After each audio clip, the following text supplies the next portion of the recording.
Uus haramkan ngonten bareng Atta Halilintar, Aurel takjub lihat reaksi suami. Aurel Hermansyah mengaku takjub dengan reaksi Atta Halilintar setelah kontennya disebut haram oleh komika Uus. Komika Uus berhasil menghebohkan publik setelah pernyataannya terkait haram membuat konten bersama Atta. Pernyataan itu merupakan potongan dari video lama Uus saat bersama Soleh Solihun, Gilang Baskara, dan Boris Bokir.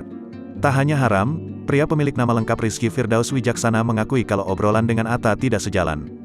Uus bahkan juga menyebutkan kalau di diri Atta tidak ada prestasi yang patut dibanggakan. Namun, setelah beredarnya potongan video Uus tersebut, sang komika justru ramai dihujat warganet. Tak sedikit dari mereka menyebut jika Uus tak lebih baik dari Atta. Di lain sisi, Atta justru menuai banyak dukungan dari warganet dan juga orang terdekat. Sebagai contoh, istri dari Atta, yakni Aurel Hermansyah juga memberikan dukungan untuk sang suami. Menilik dari unggahan di Instagram Aurel, ibu dari Amena itu membagikan video lawas Atta dalam menanggapi orang yang sangat membencinya. Aurel mengaku takjub dengan sikap Atta yang enggan membalas cacian dari orang lain. Papanya Amena, kita tidak pernah meminta orang untuk suka sama kita. Selalu salut sama papa, ketika dibenci, dihina, dicaci tapi tidak pernah membalas dan juga tidak pernah punya rasa dendam.